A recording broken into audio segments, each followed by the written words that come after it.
Hello बच्चों, नमस्कार। स्वागत है आपका अपने परिवार अंकित एजुकेशन अड्डा में। आज हम बात करने वाले हैं जो आपका रेलवे में आरआरबी, एनटीपीसी, आरआरबी ग्रुप और आरपीएफ, ग्रुप डी और आरपीएफ के जो प्रीवियस ईयर एग्जाम में साइंस से रिलेटेड क्वेश्चन पूछे गए थे, उनका प्रीवियस ईयर क्वेश्चन का सॉल्यूशन देखने वाले हैं। सभी का बहुत ही महत्वपूर्ण प्रश्न है। इसमें सभी क्वेश्चन जीके से संबंधित हैं, जो जीएस में संबंधित हैं, मतलब जनरल साइंस से रिलेटेड। वो बहुत ही महत्वपूर्ण प्रश्न हैं जो आपके previous year NTPC, group D और आरपीएफ में पूछे गए थे।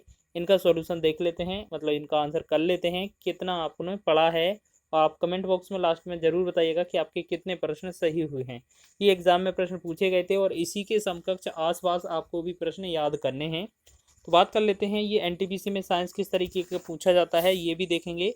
चलिए बात करते हैं। पहला क्वेश्चन लिखा है, मानव शिशु के शरीर में कितनी हड्डियां होती हैं। देखो, मानव शिशु के शरीर में बोला जा रहा है, तो आपको अप्रोक्स समझ लेना है। लगभग जो हड्डियां होती हैं बच्चे में, वो 300 प्लस होती हैं। 300 प्लस होती हैं, लगभग 350 के आसपास। ठीक है, तो यहाँ पर 234 वाला ऑप्शन गलत, 206 और 270 भी गलत।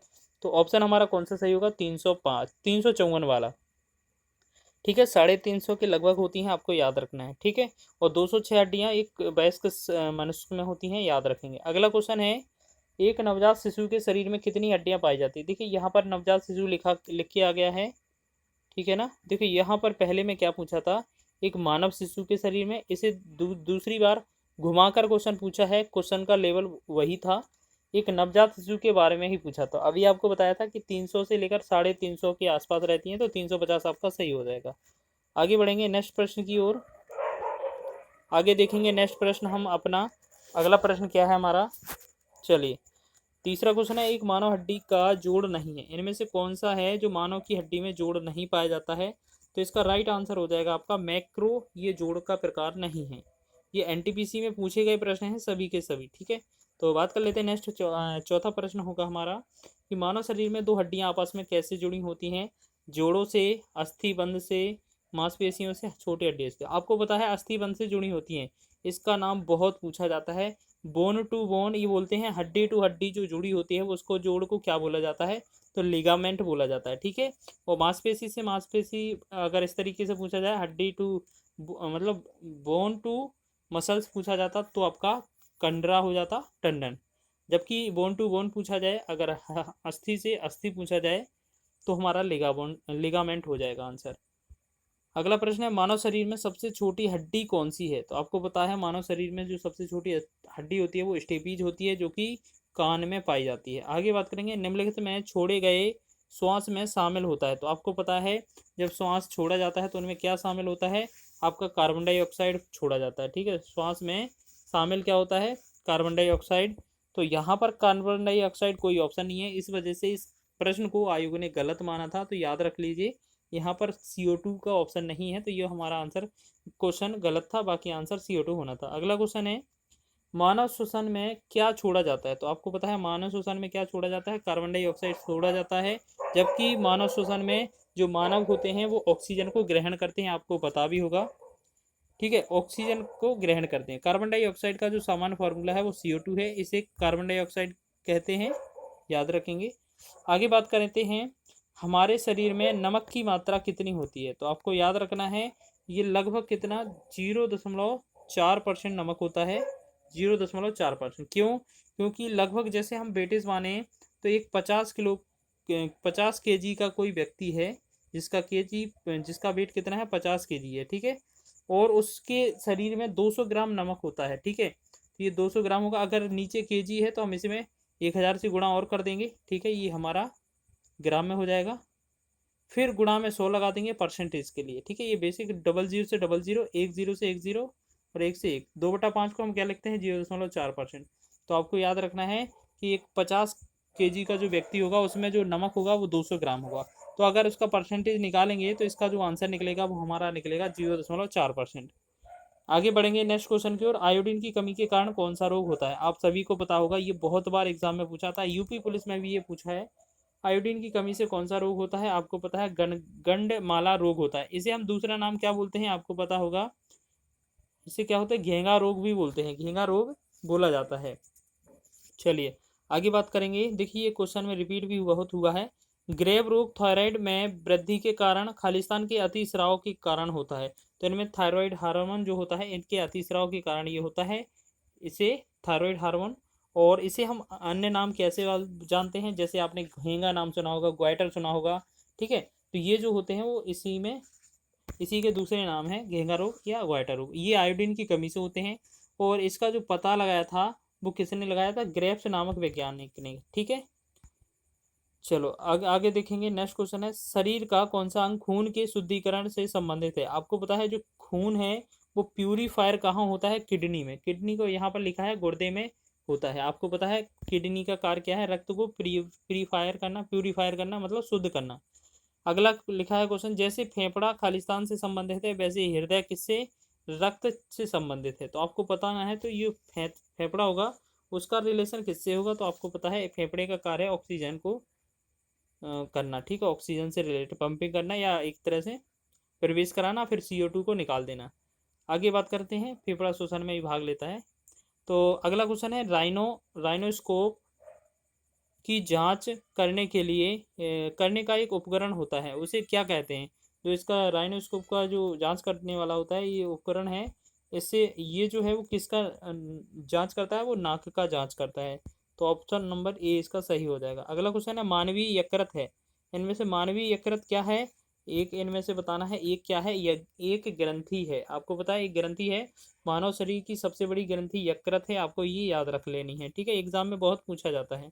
निम्नलिखित में से चिकित्सा विज्ञान की कौन सी प्रशाखा यकृत के उपचार और अध्ययन के से संबंधित है। तो यकृत के उपचार के लिए कौन सी संबंधित है, तो ये हेप्टोलॉजी यहाँ पर जाना जाता है, हेप्टोलॉजी। ऑप्शन नंबर बी इसका सही हो जाएगा। अगला प्रश्न देखेंगे, होमोसेपियंस के रूप में वर्गीकृत किए जाने वाले प्रारंभिक हेमिनोइड्स कौन थे। तो इसका राइट जो आंसर होने वाला है वो हमारा कौन सा हो जाएगा, आपका ऑप्शन नंबर, इनमें से क्रोमैग्नन, ऑप्शन नंबर बी इसका सही हो जाएगा। आगे बात करेंगे नेक्स्ट, एक मानव जीवन में औसतन कितनी स्वाद कलिकाएं मौजूद होती हैं। तो विकल्प दिए गए हैं, इनमें जो हमारा ऑप्शन पहला है विकल्प 2000 से लेकर 8000 तक, ये हमारा आंसर सही है। आगे बात करेंगे नेक्स्ट प्रश्न की। अगला प्रश्न लिखा है, निम्नलिखित में से कौन सा यौगिक गुर्दे की पथरी का निर्माण करने वाला सर्वाधिक सामान्य यौगिक है। तो आपको पता है जो गुर्दे की पथरी होती है वो कैल्शियम ऑक्जेलेट की बनी होती है। तो ऑप्शन नंबर ए इसका राइट हो जाएगा। आगे बात करेंगे नेक्स्ट प्रश्न की, शरीर के किस भाग में पित्त रस या बॉयल जूस का उत्पादन होता है। आपको याद रखना है, बहुत बार पूछा जाता है पित्त रस कहाँ उत्पादन होता है या बॉयल जूस कहाँ उत्पादन होता है या निकलता है। तो आपको पता होना चाहिए इन चारों में से तो यकृत में निकलता है, ठीक है, लेकिन बाद में ये स्टोर कहाँ पर होता है, संचय कहाँ पर होता है, तो ये पित्ताशय में स्टोर होता है। आगे बात करेंगे नेक्स्ट प्रश्न की। अगला ये प्रश्न है, लिखा है निम्नलिखित में से कौन सा विकल्प कृत्रिम पैर है। तो इनमें से athlete foot, Jaipur foot, pro foot और टेंडर फुट। तो ये ऑप्शन नंबर 20 का सही हो जाएगा। ये क्या है, कृत्रिम पैर है। जैसे किसी व्यक्ति का, कोई जो व्यक्ति है जिसका घुटने से नीचे का जो पैर है वो क्षतिग्रस्त हो जाता है या कट जाता है, तो उस स्थिति में उसको ये नकली पैर दिया जाता है जो कृत्रिम रूप से बनाया जाता है। आगे बात करेंगे नेक्स्ट, मानव मस्तिष्क का वजन कितना होता है। तो आपको याद रखना, जितना व्यक्ति का जो वजन होगा उसका लगभग 2% जो होगा वो कितना, 2% ही मस्तिष्क का वजन होता है, वेट होता है। आगे बात करेंगे, नेत्र गोलक को नियंत्रित करने के लिए कितनी मांसपेशियों का इस्तेमाल किया जाता है। तो इसका राइट आंसर हो जाएगा आपका 6, ऑप्शन नंबर सी इसका सही हो जाएगा। आगे बात करेंगे नेक्स्ट प्रश्न की, निम्नलिखित में से शरीर विज्ञान एवं चिकित्सा की वह कौन सी शाखा है जो पुरुषों के विशिष्ट रोगों एवं स्थितियों से संबंधित है। तो आपको याद रख लेना है, पहला ही है option number andrology, option number A इसका सही हो जाएगा। आगे बात करेंगे नेक्स्ट क्वेश्चन की, मानव मस्तिष्क का कौन सा हिस्सा बुद्धि, स्मृति और भावनाओं का केंद्र है। हाइपोथैलेमस, सेरिब्रम, कार्पस कालोसस या मिड ब्रेन। इसका राइट आंसर हो जाएगा सेरिब्रम, इसका सही आंसर हो जाएगा। सेरिब्रम को प्रमस्तिष्क भी बोला जाता है, याद रखेंगे। आगे बात करेंगे नेक्स्ट, मानव हाइपोथैलेमस ग्रंथि है। तो इसका राइट जो आंसर होगा आपका ऑप्शन नंबर डी इसका सही है। ये मस्तिष्क में उपस्थित होती है, आपको याद रखना है। इसी के द्वारा भूख, प्यास, ताप, घृणा आदि नियंत्रित होते रहते हैं, ठीक है।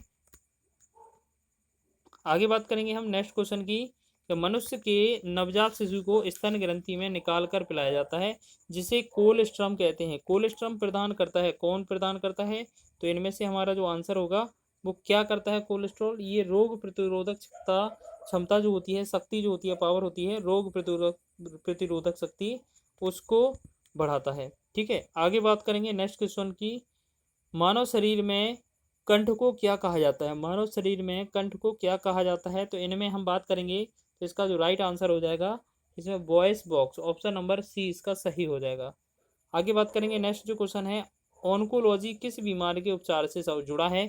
ऑन्कोलॉजी जो कैंसर से रिलेटेड है, कैंसर से संबंधित है, और यहाँ पर आपको याद रखना है, तो इसका राइट आंसर जो होगा वो क्या होगा? कैंसर होगा। ठीक है, अब बात कर लेते हैं अगला प्रश्न की। यदि कोई कैंसर से पीड़ित यदि कोई कैंसर से पीड़ित है तो उसे दिखाना चाहिए, उसे किसको दिखाना चाहिए? जो अर्बुद विशेषज्ञ होते हैं उन्हें दिखाना चाहिए। इसी को ही इंग्लिश में बोलते हैं ऑन्कोलॉजिस्ट। ऑन्कोलॉजिस्ट ऑन्कोलॉजिस्ट क्या होता है? कैंसर का अध्ययन कहलाता है।